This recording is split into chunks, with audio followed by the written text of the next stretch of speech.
Welcome back, everyone. Looks like you've been digging into some playground design. I am so excited for this deep dive. Yeah. You provided some fascinating notes and diagrams. It seems like you're really going deep into this.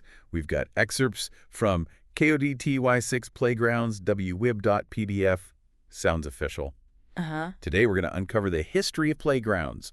We'll also explore what makes a great playground design, and maybe we'll even spark some ideas if you want to build one yourself. You know, what's fascinating to me is just how much thought goes into something that most people just take for granted. Yeah. Playgrounds, I mean, they're not just slides and swings. They're Yeah. really carefully designed environments for learning and development. Okay, so did you know that the first playground was built way back in 1859? Wow. That's over 150 years of kids having fun. Yeah, that's amazing. You know what I think is really cool about that is that it highlights how long we've recognized the importance of play for children's growth.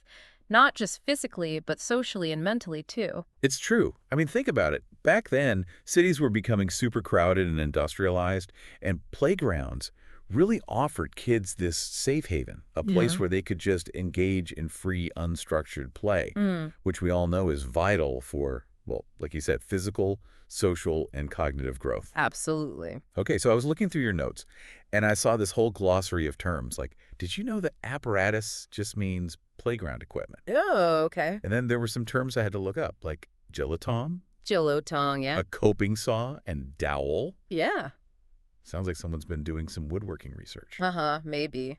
But those are likely materials and tools used to actually build playground equipment, so it gives us kind of a cool peek behind the scenes. Never really thought about it that way. Yeah. But it makes total sense. You know, speaking of behind the scenes, the source we have really emphasizes safety a lot. Yeah. Specifically, it reminds us about securing wood properly, keeping hands away from blades when using tools, things like that.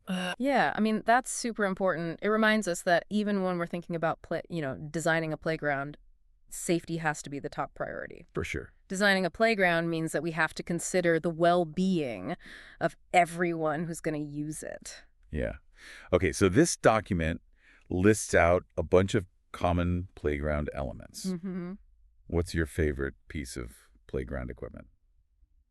Mine's definitely the swings. Oh, swings are great. For me, it's got to be the monkey bars. Oh, yeah. That's probably why I like climbing structures so much. I can see that. It's really interesting to think about why we're drawn to certain things more than others, though. Like, is the physical challenge, the social interaction, or is it just that sense of freedom you get? Oh, that's such a good point. Like with the swings. Yeah. It really is just that sense of freedom, soaring through the air. Totally. And you know what?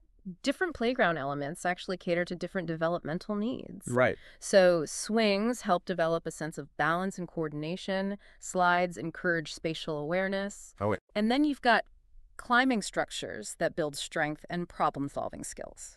Wow. So much thought goes into these spaces that seem so simple on the surface. Yeah.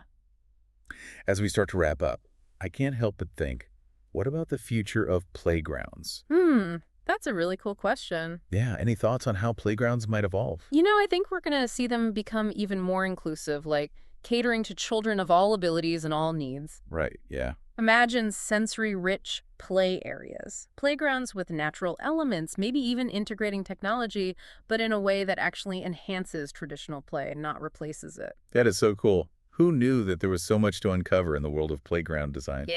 Thanks for joining me for this deep dive. Oh, thanks for having me. And keep exploring. Yeah. We'll see you next time. Bye. Bye.